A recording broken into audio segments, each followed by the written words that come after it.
se sentir atraídos por ele. É fascinante. Eu nunca vi ele dizer alguma coisa que prestasse, mas mesmo assim, ele é irresistível. Sobretudo de perto, né? Sem que usar guarda-chuva. Num seminário sobre o PIG, recentemente eu sugeri, por exemplo, que na próxima reunião da Confederação da Conferência de Comunicação, a CONFECOM, uma percentagem da verba do governo, uma percentagem da verba publicitária do governo federal, na verdade, não se destinasse aos órgãos de imprensa, nem às emissoras de televisão, mas a um fundo apartidário de jornalistas profissionais que seriam provedores de conteúdo para todos.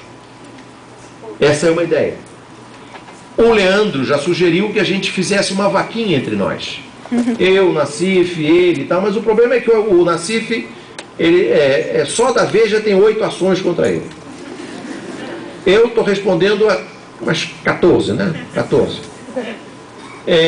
O Mino tem umas 8. Só o Daniel Dantas são 3. Está vendo aqui no Brasil que se descobriu com algum atraso que é uma tentativa de calar a imprensa, que é multiplicar ações judiciais contra os jornalistas. Mas não tem problema. Nós vamos responder a todas as ações, já fizemos um sistema. Eu, por exemplo, estou negociando com os meus advogados o sistema da Casas Bahia. Os meus advogados me perguntam: quanto quer pagar? Aí eu digo quanto é que eu posso pagar e vou dividindo direitinho, né? Depois tem que combinar com a Geórgia, mas... Esses reportes poderiam ir, por exemplo, às terras griladas do Daniel Dantas, no Pará, sem usar o avião do Daniel Dantas. Porque a Globo foi no avião do Daniel Dantas. Foi uma coincidência, né? Estavam querendo ir, o Daniel Dantas ofereceu o jatinho e lá eles flagraram um ataque mortífero do MST contra. Foi uma coincidência espantosa, né? Esses repórteres desse pool não, evidentemente, usariam o jatinho do Dantas. É o PUM, né? Agora, há também uma outra forma de atingir o mesmo objetivo. Isso é uma forma que está sendo utilizada nos Estados Unidos, está sendo discutida nos Estados Unidos. O Globo de domingo publicou uma entrevista muito interessante de um professor da Universidade de Columbia, que é uma das melhores universidades de jornalismo dos Estados Unidos, e ele sugere, como outros, inclusive eu já ouvi isso de um empresário, que é criar fundações com dinheiro público e privado para financiar a produção de conteúdo.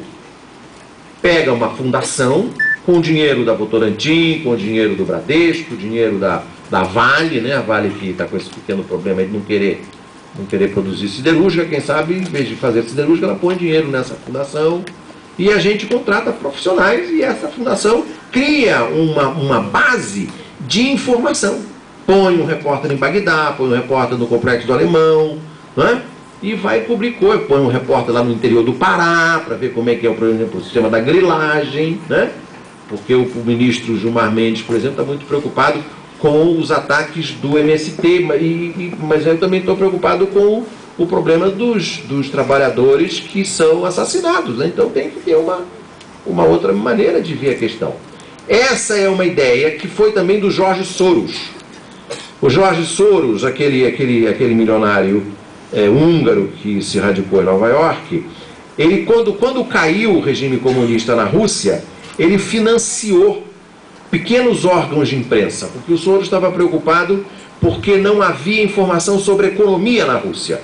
E ele achou que os russos cairiam facilmente na esparrela de correntes, por exemplo, como essas pirâmides do Madoff, essa coisa toda. Então ele financiou pequenos jornalistas universitários, economistas e tal, para divulgar informações econômicas e proteger o cidadão russo desses golpes. Não deu muito certo, porque muitos russos foram vítimas desse tipo de golpe. Mas é essa ideia que tem um substrato central, é que a democracia não pode viver sem informação. Independente de ser do PIG ou não. Até porque essa informação que o PIG dá é muito ruim, porque o PIG é de baixa qualidade técnica. Se você for à Argentina e ler o La Nación e ler o Clarín, você verá que mesmo os jornais que combatem a presidente Cristina Kirchner são de melhor qualidade técnica do que qualquer jornal brasileiro. Não estou falando do New York Times, não estou falando do Independent nem do Guardian da Inglaterra. Estou falando do Clarim e do La Nación na Argentina. E do Olé. De qualquer forma, seja lá de onde for, a democracia não pode prescindir de informação. Informação é a base da decisão, é a base da utilização dos seus mecanismos de exercer o seu poder individual de fazer escolhas. E você faz escolhas diante de situações concretas a partir de informações que você tem.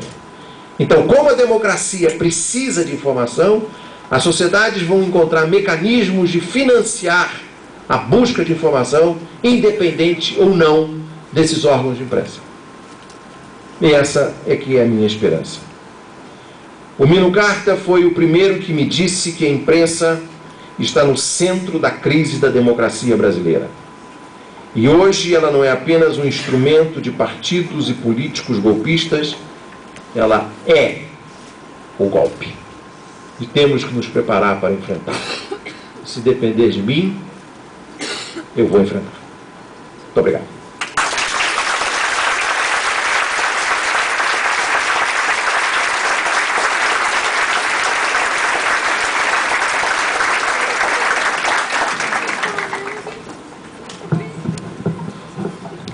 Passamos a partir de agora aos debates desta noite. Este novo momento será conduzido pelo jornalista Olímpio Cruz Neto, representante da Escola Livre de Jornalismo. Os convidados do auditório poderão fazer suas perguntas fazendo uso do microfone que se encontra com a equipe do cerimonial. Basta fazer um sinal com o braço. É um detalhe importante e necessário. Não será necessário que qualquer dos interessados se desloque até a profissional que está com o microfone no salão. Fazendo o sinal, a equipe do cerimonial já detecta e faz então o percurso até o interessado. Isso é muito importante.